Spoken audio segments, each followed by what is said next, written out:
Houston, we have a problem. Hi everybody, and welcome to Photomikes Garage. Okay, so behind me you can see my 2014 Jeep Wrangler Rubicon, which we affectionately call Winter. And this Jeep is in the garage for a very important purpose. Okay, so a few months ago, I noticed a noise coming from the right front side, passenger side of this Jeep Wrangler. And let's see if I can replicate the noise. Hear that noise? So that led me to investigate, and here's what I found. That's your front axle U-joint. Okay, as I move the tire back and forth, you can see the U-joints are very, very extremely worn out, and just on the front passenger side. All right, so that U-joint is about to blow, so before it does, I've got to replace it. That's what I'm going to do today. I'm going to show you how I'm going to do it. I've never done it before, so I could make some mistakes along the way, but let's make the mistakes together. All right, so when you're working on a Jeep Wrangler, you got to bring out the big guns. That's what I got right here. So the first step is to take off the wheel.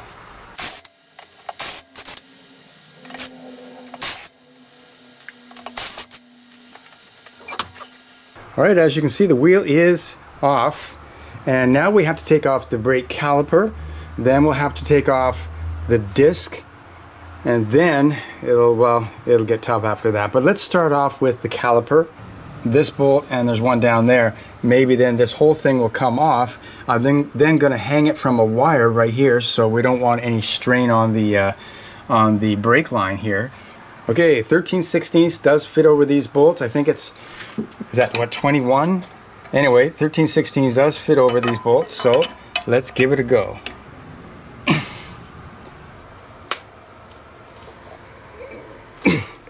That's the bottom.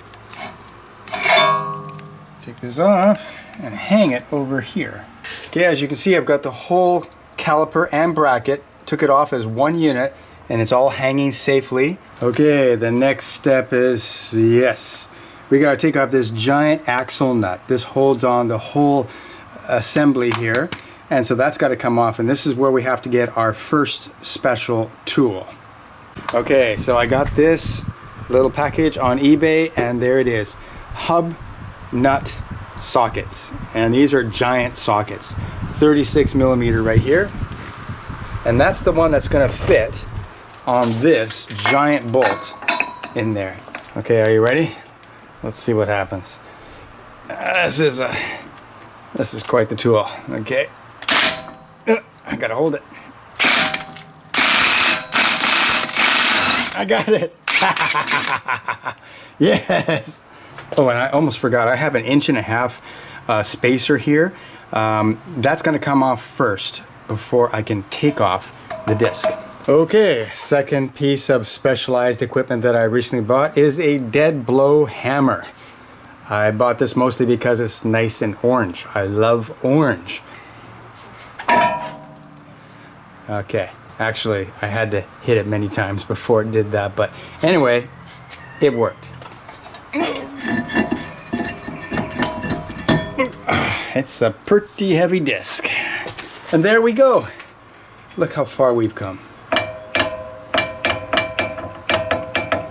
And we still have a long way to go. Hi, I bring a message from the future. You're going to get through this job, and you're going to feel great about yourself after you do. You're going to have a sense of accomplishment which will make you feel 10 feet tall. But first, you're going to have to go through some pain. Okay, the next step is to take out 3 special bolts. 3 special bolts. We got one bolt right here. One bolt right here. And one bolt right here. They're strange bolts because they require a 12-point socket. A 6-point socket won't do. You have to get a 12-point socket. You see that? All those little points inside there? Can you see that? Can you see that? Yeah. A 12-point socket. That's the only thing that's going to fit on there. And then, of course, they're on super tight. I've already tried taking them off with this. Not a chance. Not a chance. And also, the head of these bolts is quite small. It's quite small. And so I'm worried about them breaking, also rounding off. So that's a bit of a problem. I think it's time to bring out the secret weapon. Okay, the secret weapon. Here it is. This is what it is. This is a propane canister. This is a oxygen canister. I bought this little kit a long time ago. You can still get these, I believe, on eBay or wherever. And then the gases combine at the tip of this. You light it, you put the propane in first, you get that all lit and going, and then you add oxygen slowly into the flame, and that will make the flame super duper duper hot. You need the power of oxygen, right? So this is what I'm going to use to heat up those bolts. Okay, what happens when you heat up the bolts is that they expand, and expansion goes all the way down, and it breaks the bond that the rust has had between the bolt and the actual part that it's holding into. It'll break that bond, and then you'll be able to use a breaker bar to get those loose. Just get that nice and hot. Gotta get that nice and hot. Make sure you're not melting any plastic parts. You gotta be careful, but everything right around here is all metal, so it should be just fine. We're gonna get that nice and hot, and then we're gonna break it loose. Now, the moment of truth. Will it break free? Ah!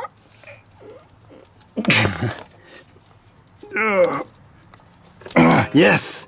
Yes, did you see that? I just did it. It is broken free.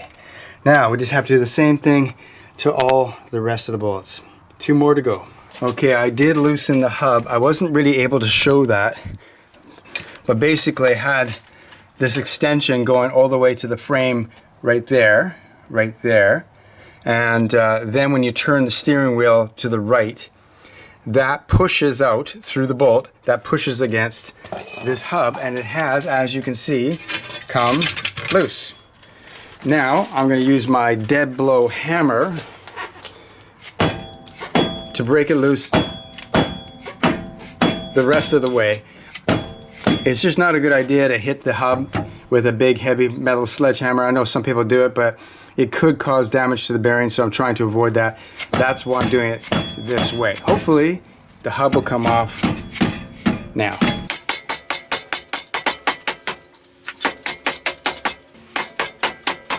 As you can see, I was wailing on this, and this hub will not come loose from the axle. That's all there is to it. There's just no arguing with it. Here's what I did. I disconnected the brake ABS sensor wire from behind here. It's a little difficult to do, but you can do it. Now I can take the entire axle out with the hub and then work on it like that.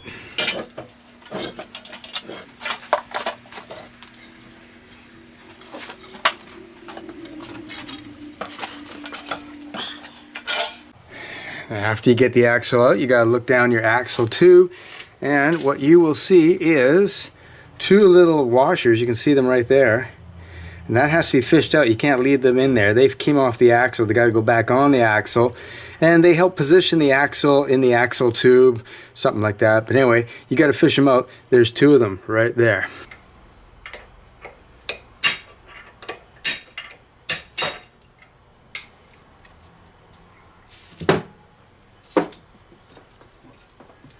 Okay, 1 rusty C-clip off. Okay, I've got the clips off. The other ones went somewhere on the floor. These were very rusty and broken, but as you can see, I've got everything out. Okay, I got the C-clips out. Took a bit of work. They were completely rusted into their spots. I couldn't even tell they were there at first until I started banging around. They're out. So now it's time to press out the U-joint using another special tool. Yes, another special tool from eBay.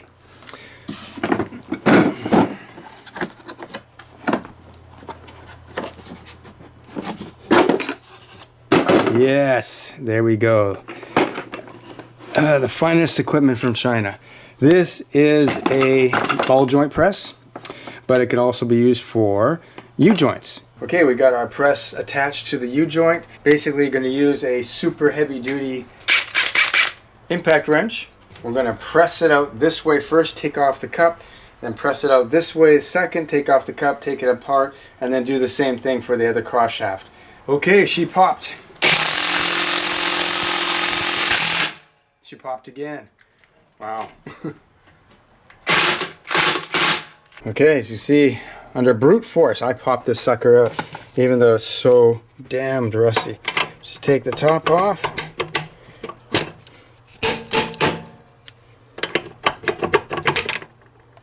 And that comes right off. Needle bearings all gone, just a pile of rust. No good. Okay, I got the axle disengaged from the U-joint. Now it's time to get the hub disengaged from the U-joint. Let's get this out of here.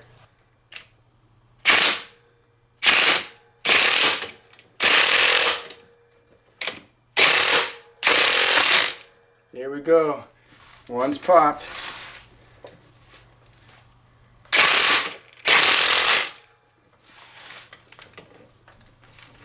Is the other one popping?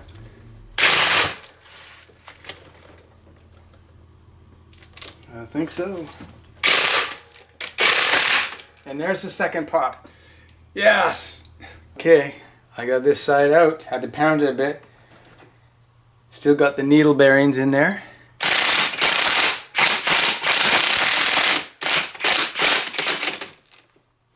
Okay. Yeah. End cap just comes right off. Then we can just take this guy straight the heck out. There you go, it's out. Alright, so the old one's out, time to put the new one in. Now keep in mind that this is going into a Rubicon, and the Rubicon U-joint is larger than the regular Sahara or other U-joint. So keep that in mind. So depending on which Jeep that you have, you've got to make sure you get the right U-joint. Okay, so for me, that was the 491 from Moog. Okay, everything's cleaned up. Let's install this new U-joint. Okay, so the first thing I'm going to do is to fit the U-joint into the yoke, I'm going to have to take off the end caps. So you want to do that carefully, not to lose any of the needle bearings inside. And then the other side, just like that.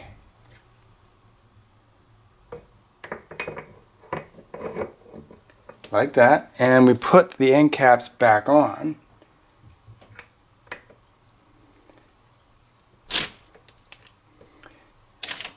Just so they're just going into the bore.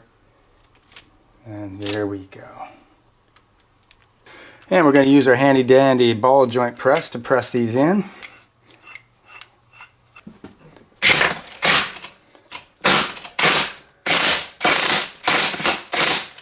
Okay, as you can see, I've got this one side in far enough so that the snap ring groove is exposed. So let's put in that snap ring. You just use a hammer and just get that in there. And on this side, I'm going to use the hammer.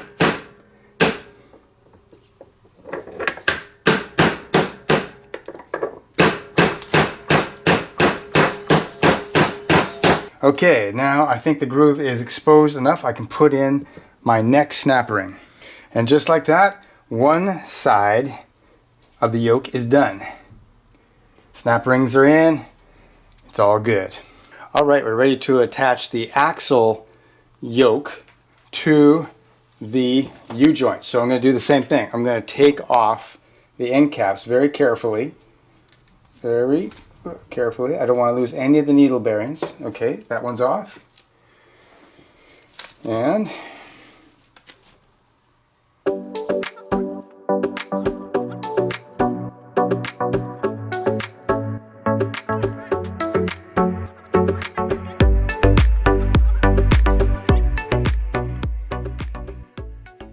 now I'm going to use the hammer just to seat the caps a little bit here I don't want them to go in cockeyed. That would ruin my day.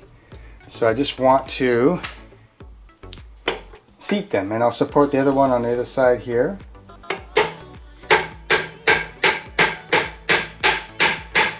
Just putting in the C-clip from the top.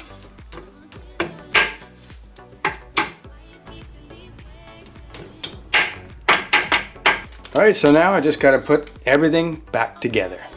All right, but before I put everything together, I just wanted to make it clear that I know that this video is not the best video around to show how to do this job. There's other videos that are better, and I would advise you to look at all those videos, not just mine. But my video, I think, shows more clearly that there are some difficulties that you might encounter that is not shown in the other videos. For example, I had to use the propane oxygen torch to heat the bolts up in order to get the hub off. And also, as you can see, I didn't get the hub released from the axle stub here, and yet I was still able to do the U-joint. So if you can't get this off, that's not the end of the world. You can still do your U-joint. So yeah, just to let you know that it can be done. I have done it, but it's not necessarily going to be easy. But you're going to save a ton of money, so I do think you should do it. And you know, if you do it yourself, you're going to feel really good about your abilities. It's going to make you feel good once you finally get the job done. I feel good right now. Even though my job is actually not done, I still have to put everything back. Okay, I'm just about ready to put the axle back in. I just want to make a point. Make sure that you've got your little spacer doohickey things on the axle, like I do here.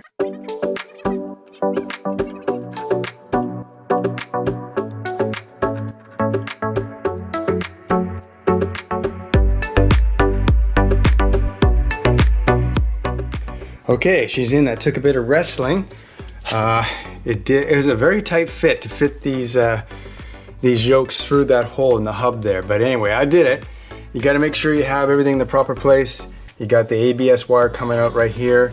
One bolt here, one bolt here, one bolt down there. That's what we're going to put in next. Okay, now that I've got the hub nuts all installed and tight, it's now time to torque them.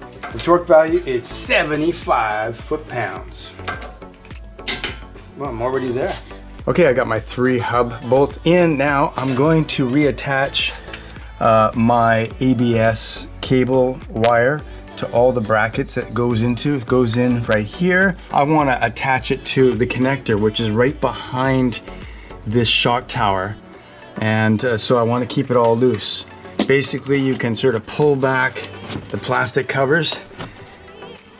It's attached right there at that little hole, right? So you got to get in behind and press it out, and then you can maneuver the whole thing over to the right side and unclip it. A little bit difficult, but it can be done. The hub nut goes on to 100 foot-pounds. Back wrench. Time to put the rotor back on. And the caliper goes back on. Just like so. Okay, the caliper mounting bracket bolts are 21 millimeter, and you torque them to 120 foot-pounds.